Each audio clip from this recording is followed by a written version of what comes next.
ताकि आप हमारे पॉडकास्ट के बेस्ट हाइलाइट्स एंजॉय कर पाएं। इसलिए हमने अपने पॉडकास्ट को छोटी छोटी क्लिप्स में डिवाइड कर दिया है और वो क्लिप्स आपको मिलेंगी इस चैनल पर। तो जल्दी से हमारे क्लिप्स चैनल दिव्य अग्रवाल को भी सब्सक्राइब कर दो। जैसे अक्षय ने कहानी सुनाई कि वो जो जूनियर थी उसने डायन को उसके कपड़े दे दिए, उसके बाल दे दिए सीनियर के, और डायन से उस लड़की को परेशान किया।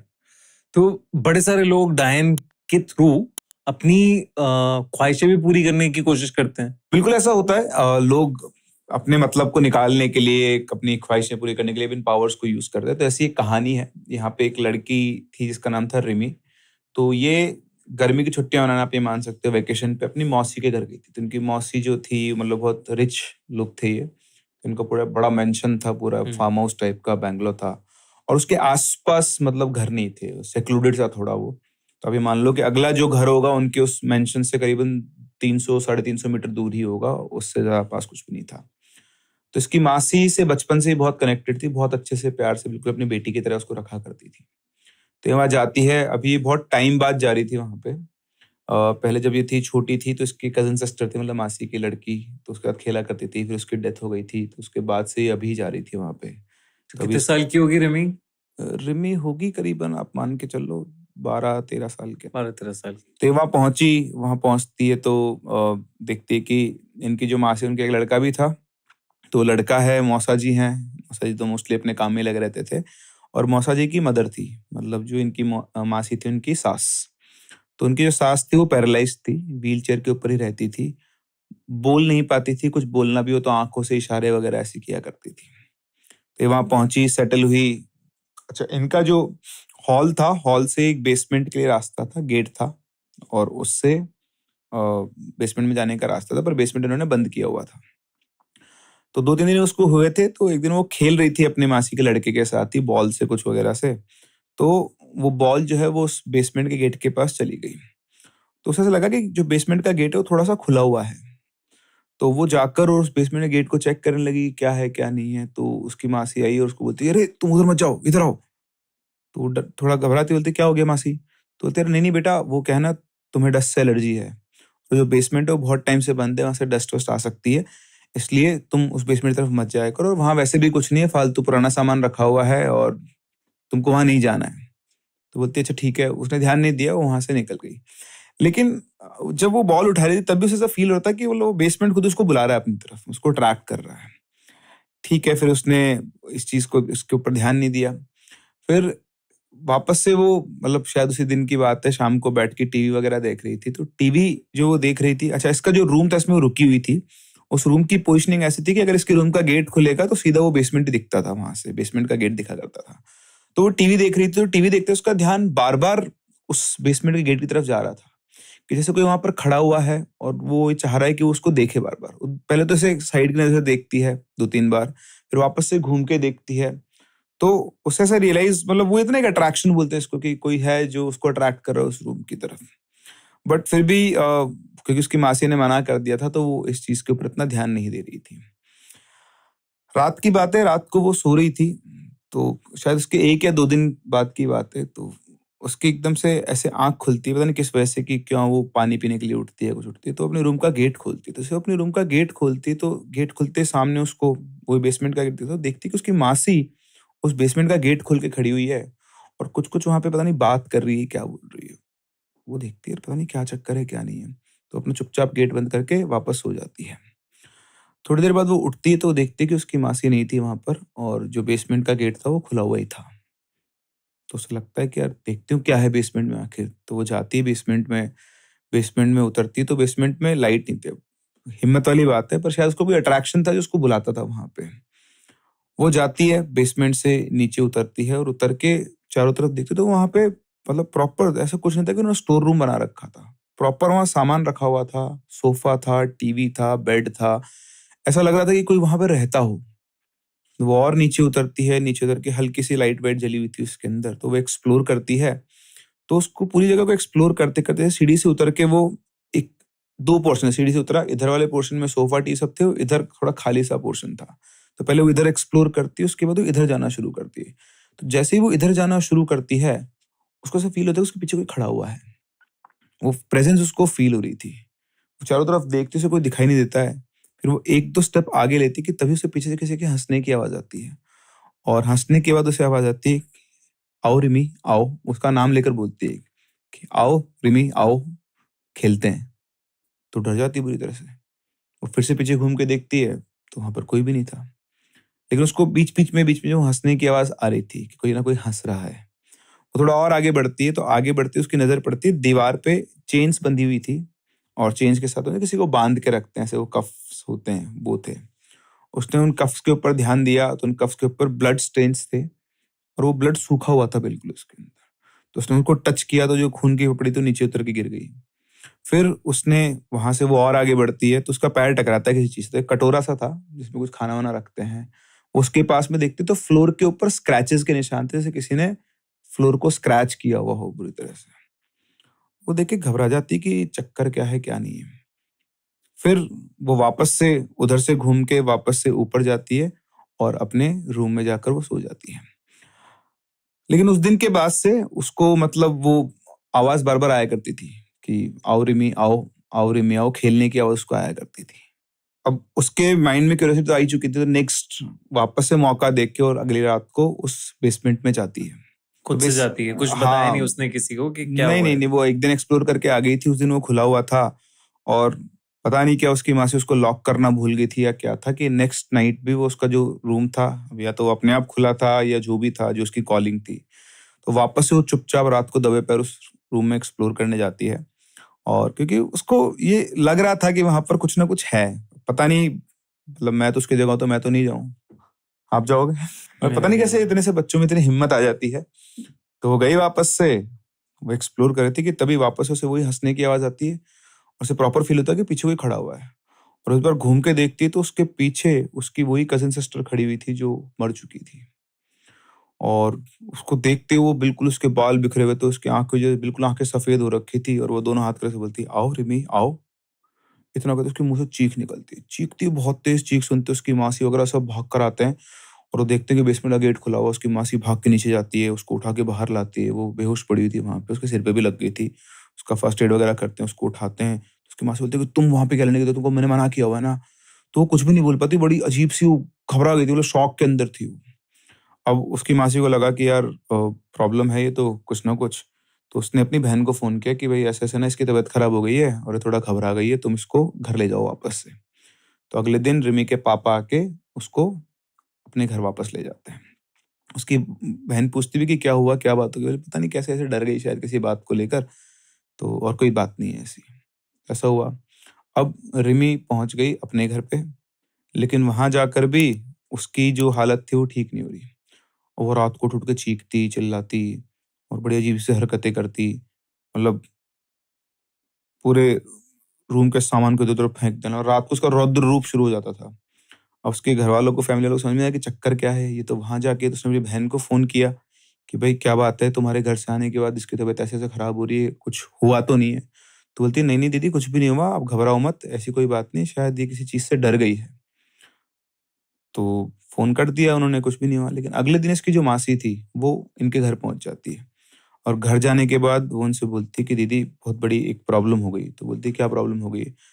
बोले, "ये ना जो रिमी जिस बेसमेंट में रहती थी, इसकी जो बेटी थी इनकी, बोले वहाँ पहुँच गई।" तो बोलते, "वहाँ पर क्या है?" तो उसने बताया कि एक बहुत बड़ा राज़ है, जो मैंने कभी किसी को नहीं बताया, लेकिन इसको कुछ हो नहीं जाए इसलिए मैं आपको ये बात बता रही हूँ। तो बोलती, "बताओ क्या बात है?" तो बोलते, "जब मैं पहली बार प्रेग्नेंट हुई थी, तो मेरी सास घर पे आई हुई थी। तो मेरी सास को ये था कि उनको बेटा चाहिए। तो वो बहुत खुश थी जब मैं प्रेग्नेंट हुई, पूरी प्रेगनेंसी उन्होंने मेरा ध्यान रखा, मेरे साथ में रही। लेकिन अल्टीमेटली जब डिलीवरी हुई तो मेरी बेटी हो गई। तो उस बेटी को वजह से वो बहुत ज़्यादा नाराज़ थी और उसके दिमाग में ये था कि मेरे को तो बेटा चाहिए था, ये बेटी कैसे हो गई है? तो बड़ी वो कई बार, मतलब उसका यूँ था कि वो बिल्कुल भी उसको ध्यान रखती थी उनकी बेटी का और सोचती कि ये बेटी तो मर जाए, मेरे को तो बेटा चाहिए। तो जब उनसे बातचीत हुई तो हमने दोबारा फिर प्लान किया एक और बेबी की, भई जब वो थोड़ी बड़ी हो गई थी कि भई चलो एक और बेबी प्लान करते हैं। तो इस बार उन्होंने इंश्योर करना था कि बेटा ही होना चाहिए। तो एक्चुअली जो इनकी सास थी, वो एक ऐसे स्टेट से बिलॉन्ग करती थी, जगह से बिलॉन्ग करती थी जहाँ पर ब्लैक मैजिक के बहुत रिचुअल्स होते हैं। तो वहाँ पर जाके उन्होंने एक तांत्रिक का सहारा लिया, उससे बात की और उससे कहा कि भई मुझे बेटा चाहिए किसी भी कीमत पर। तो तांत्रिक तैयार हो गया, उसने कहा कि आप एक ऐसे प्रक्रिया कर लेना और उससे आपको बेटा हो जाएगा, पक्की बात है। तो उसने आकर वो प्रक्रिया की और उस प्रक्रिया को करने के बाद वो बिल्कुल इंश्योर्ड थी कि उनको बेटा ही होगा।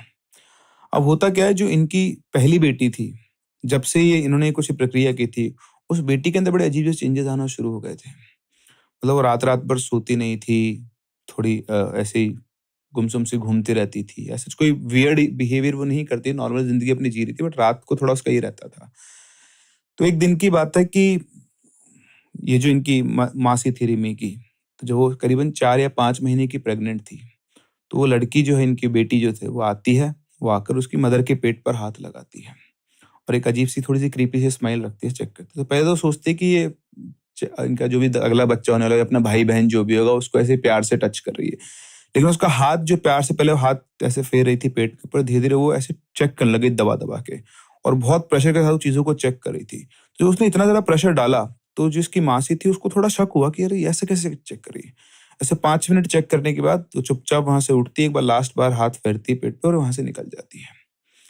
अब उस टाइम पर इनकी जो सास थी, वो भी वहीं पर खड़ी हुई थी। मतलब रिमी की मासी भी थी, उनकी सास भी थी और उनकी बेटी थी जो ये सब कर रही थी प्रोसेस। उसको देखकर इनकी सास को शक हुआ कि यार ये कुछ गलत चल रहा है। तो उनको ये लग गया कि कुछ ना कुछ प्रॉब्लम हो रही है। तो उन्होंने इनको बताया, इसकी मासी को, कि भाई मैंने ऐसे-ऐसे एक तांत्रिक का सहारा लिया था और उससे वही तुमको बेटा होगा। अब जब ये बात आई, तो उन्होंने किसी और से पता करवाया कि इनके पुजारी जी थे, बहुत पहुँचे हुए ज्ञानी, तो उनसे पूछा, तो उन्होंने आके इनको चेक किया। चेक किया तो आकर उन्होंने बताया कि तुम्हारे घर में तो जोखनी छोड़ी हुई है। तो बोलते जोखनी? जोखनी, हाँ। बोले जोखनी क्या होती है? बोले जोखनी तो एक बहुत खतरनाक डायन है, जो कि जंगलों के अंदर रहती है और तुमने उस तांत्रिक से अपने बेटे के लिए वो किया, लेकिन उसने उसका फ़ायदा उठा लिया और उसने तुम्हारे घर में जोखनी छोड़ दी है। और जोखनी जो होती है ना, उसकी इतनी पावर होती है कि वो गर्भ से बच्चे को निकाल के ले जाती है। और तुम जो कह रहे हो ना कि वो चेक कर रही थी पेट को, वो ये चेक कर रही थी कि बच्चा पूरा बना है या नहीं बना है। जब तक बच्चा पूरा नहीं बनता है, तब तक वो उसको वहाँ से लेकर नहीं जाएगी और खतरनाक है। तो बोले अब क्या करें? बोले करना कुछ नहीं है, अभी कुछ भी नहीं कर सकते। अभी उसको, मतलब उनको बोलिए लड़की के अंदर उनकी, अच्छा, पोज़ीशन जो है उनकी बेटी के अंदर ही है। तो उन्होंने क्या किया कि उस लड़की को बेसमेंट में रखना शुरू कर दिया। अब वो उसको घर के बाहर नहीं आने देते थे। तो अब क्या होता, धीरे-धीरे उसका जो बिहेवियर था लड़की का, वो रात-रात भर चिल्लाती थी, सामान फेंकती थी। जैसा रिमी करती थी सेम वैसा-वैसा वो किया करती थी। और वो सामान फेंक रही है इधर से उधर और चीज़ों को तोड़ती थी और बार-बार कोशिश करती थी उनके रूम में घुसने की। बट अब उनको पता लग गया था तो उसको बिल्कुल सेपरेट रखा करते थे। तो फिर उसको बेसमेंट में रख दिया गया, उसके लिए सामान-वामान रखा गया, पर वो वहाँ पर भी वही उत्पात मचाती थी। उसके बिहेवियर इतना ज़्यादा बढ़ गया था कि उसको उनको बाँध के रखना शुरू करना था। तो जो कफ्स मिले थे उसको, उनमें जो ब्लड था वो उसी लड़की का था। खाना भी उसको वहीं पर देते थे, रात-रात भर वो फर्श के ऊपर अपने नाखूनों से छीलती रहती थी और इस तरह से करते-करते एक दिन उसकी मौत हो गई थी। पर ये बात उन्होंने किसी को भी नहीं बताई थी और इसीलिए वो उस बेसमेंट को बंद रखा करते थे और रिमी जब उस बेसमेंट में गई, तो उसका इंटरेक्शन उसकी सिस्टर से नहीं हुआ, बल्कि उस पावरफुल जोकिनी से हो गया, जो अब उसने रिमी को पॉसेस कर लिया था। अब जब उन्हें ये बात पता लगी तो पहले तो उन्होंने उसको बहुत सुनाया कि तेरे में दिमाग नहीं है, तुम लोग को ये सब छुपा के रखने वाली बात होती है क्या? और तुमने उस बच्ची को अंदर जाने क्यों दिया? इधर इसके जो रिमी के फादर थे वो तो चढ़ गए उनके ऊपर कि तुम लोगों ने मेरी बच्ची की जान खतरे में डाल दी है और तुमने पता नहीं क्या चीज़ लगा दी है, मैं इसका इलाज कहाँ ढूँढूँगा? फिर उन्होंने अपने हर तरफ से जितने भी उनके लिंक थे सब पता किए, पर कोई भी उसको नहीं निकाल पाया। अल्टीमेटली उनको ये समझ में आया कि पिछली बार जिन्होंने उसको उस बेसमेंट में बंद किया था, अच्छा, उसकी मौत होने के बाद ना उन्होंने इस बेसमेंट को, उन पुजारी जी को बुलाकर उस बेसमेंट को बंद करवा दिया था। उन्होंने पूजा वगैरह करके उसको सील किया था और ये कहा था कि इसको किसी का इसके अंदर मत जाने देना। तो तब से वो बेसमेंट बंद था। उस दिन रिमी ही उस बेसमेंट के अंदर घुसी थी और एक्चुअली जो उसने अपनी मौसी को घुसते हुए देखा था, वो कभी गई नहीं उस बेसमेंट में। उस रात को वो गेट अपने आप खुला था और उसकी जो मौसी थी, वहाँ पे वो मौसी थी ही नहीं। तो वो एक इल्यूजन क्रिएट हुआ था, उसे लगा कि मेरी मौसी वहाँ पर गई है और गेट अपने आप खुला हुआ था। तो वही कॉलिंग थी उसको बुलाने की उसको। अब उनको वापस से बुलाया गया, उनको वापस से बुला के उनको बोला कि भाई ये हमारी बच्ची है, इसको आपको ही बचाना है। तो उन्होंने बोला, अच्छा, बुलाया नहीं गया, ये लोग उनके पास गए। तो जब ये लोग उनके पास गए तो वो पहले से बैठ के इनको देखते मुस्कुराते हैं, आ गए तुम लोग, मुझे पता है तुम लोग जरूर आओगे। तो उन्होंने बोला कि आपको कैसे पता? बोले, जैसे ही वो जोखनी आजाद हुई मुझे पता लग गया था और तुम चिंता मत करो, तुम्हारी बेटी को कुछ नहीं होगा, क्योंकि मैं उसको हैंडल कर लूंगा इस बार। तो उन्होंने बोला चलो अच्छी बात है, कुछ करना ही नहीं पड़ रहा है, सीधे तो वो मिल गए। ये गए, इन्होंने वहां पर अपनी पूजा वगैरह की, महाकाल के कुछ काल भैरव के उन्होंने मंत्र वगैरह थे वो किए, और बड़ी आसानी से मतलब विदिन 15 to 20 मिनट्स उन्होंने उस लड़की में से उस जोखनी को निकाल दिया। निकाला कैसे? उन्होंने पूजा वगैरह की, एक शीशी निकाली, एक शीशी को वहां पे रख दिया, तो अपने मंत्र वगैरह उन्होंने पढ़े 15-20 मिनट। अच्छा, उनका जो प्रोनाउंसिएशन था मंत्रों का और जो इंटेंसिटी थी, वो भाई साहब उन्होंने मंत्र पढ़ना शुरू किया और 15-20 मिनट तक वो नॉन स्टॉप मंत्र पढ़ते। आप और मैं मंत्र पढ़ेंगे ना, 2-5 मिनट में अपनी सांस फूल जाएगी। और जिस इंटेंसिटी से वो पढ़ रहे थे, आसपास के लोग थे, उनके खुद के सारी मतलब बॉडी के अंदर एनर्जीज फ्लो कर रही है, ऐसा लग रहा था। 15-20 मिनट के बाद उन्होंने अपने पोटली में से एक शीशी निकाली, उस शीशी को रख दिया और उनकी आंखों के सामने सामने मतलब रिमी बेहोश हो गई, और जो शीशी भी खाली पड़ी थी उसके अंदर एक काला सा धुआं सा भर गया, उसके अंदर मतलब ब्लैक सी शैडो सी क्रिएट हो गई। उसको रखा, वापस अपनी पोटली के अंदर रख लिया और बोला कि आपकी बेटी अब ठीक है, उस जोखनी को मैंने कंट्रोल कर लिया है, मतलब अपनी कैद में ले लिया है, अब आप लोगों को घबराने की जरूरत नहीं है। अब इसके जो फादर थे रिमी के, बोलते कि यार ये ऐसा कैसे हो गया, मतलब कभी हमने इतने लोगों से पूछा, सब बोले कि तो बहुत ताकतवर है, मैं तो इसको कंट्रोल नहीं कर सकता, आप किसी और के पास जाओ। जितनों से उन्होंने पूछा सबने उनको मना कर दिया, और ये आदमी ने 15 मिनट में सब कुछ कर दिया। तो होता ना कई बार आदमी को शक होता है कि इतनी जल्दी कैसे हो सकता है। तो उसने बोला कि गुरुजी एक बात समझ में नहीं आई, ये आपने 15-20 मिनट में इसको कंट्रोल कर लिया, तो कोई तैयारी नहीं होता इससे फाइट करने के लिए। बोलता है कि आपको काल भैरव की शक्ति पे शक है क्या? तो बोलते नहीं, मुझे शक नहीं है, लेकिन मैं ये पूछना चाहता हूँ कि अगर आप में इतनी शक्ति है तो आपने पिछली बार इसको छोड़ क्यों दिया था? तो उन्होंने बोला कि पिछली बार की जो बात है करीबन आज से 5 से 7 साल पहले की बात है। उस टाइम जब मैं इसका इलाज करने आता तो मुझे नहीं पता था कि इतनी शक्तिशाली होगी, और तब मेरे पास इतनी शक्तियां नहीं थी। जब मेरा इससे सामना हुआ तो मुझे पता लग गया था कि मैं इसे जीत तो नहीं पाऊंगा, इसलिए मैंने उसका टेम्पररी इलाज करके उसको वहां पर बंद कर दिया था। लेकिन उस दिन के बाद से मैंने ये सोच लिया था कि मेरे को इसके बारे में, मेरे पास इसको कंट्रोल करने की शक्ति मेरे पास होनी चाहिए। तब से लेकर आज तक मैं इसी चीज में लगा हूं कि कैसे जोखनी को कंट्रोल किया जाता है, क्या विद्या मुझे सीखनी पड़ेगी, और इस पूरे वाक्य से पहले पहले तक मैंने वो सारी शक्तियां सीख ली थी। मैं बस इंतजार कर रहा था कि किस दिन वो कमरा खुलेगा और वो बाहर आएगी, उसके बाद ही, क्योंकि मैं जाके खुद से वो नहीं कर सकता था। जब तक वो शांत बैठी वो बैठी है। जैसे मुझे पता लगा, जिस दिन वो बाहर निकली मुझे पता लग गया था, और मुझे पता था कि तुम मेरे पास आओगे। मैं अपनी पूरी तैयारी में था, इसीलिए 15 मिनट के अंदर अंदर मैंने इसको पकड़ के तुम्हारी बेटी को मुक्त करवा दिया। तुम क्या चाहते हो? मैं यहाँ पे 2 घंटे तक ढोंग रचता और उसके बाद सारे काम करता। तब जाके उनको उनकी बात पे विश्वास हुआ। रिमी को फिर होश आया, वो ठीक थी, उससे पूछा गया तो उसने बताया कैसे वो बेसमेंट में गई थी, क्या क्या उसे दिखा था। तो जो सारा खेल था, वो जो उसकी सांस पैरालाइज हो रखी थी, उसका कारण भी यही था, क्योंकि वो सौदा करके उसको लेकर आई थी। तो जो सेकंड अटैक उसने किया उसकी सांस के ऊपर किया था। वो आज भी वैसी की वैसी स्टेट में है, उन चीजों को झेल रही है। तो बहुत पावरफुल ये एंटिटी होती है, और हर कोई इसको कंट्रोल भी नहीं कर सकता। कुछ स्पेशल विद्याएं आनी चाहिए, तब जाके आप इन चीजों को कंट्रोल कर सकते हो। लेकिन जैसे हमने इस कहानी में देखा कि जो लड़की थी उनकी, उन्हें वो तो सास ने देख लिया कि कुछ अजीब सा कर रही है पेट के ऊपर, वरना आमतौर पे पता नहीं चलता, साथ ही रह रहे होते हैं और पता नहीं चलता कि डायन है कोई या क्या चल रहा है। वो बच्ची भी छोटी थी, ज्यादा बड़ी नहीं थी भाई, 9 या 10 साल की एज उसकी रही होगी, इससे ज्यादा नहीं होगी।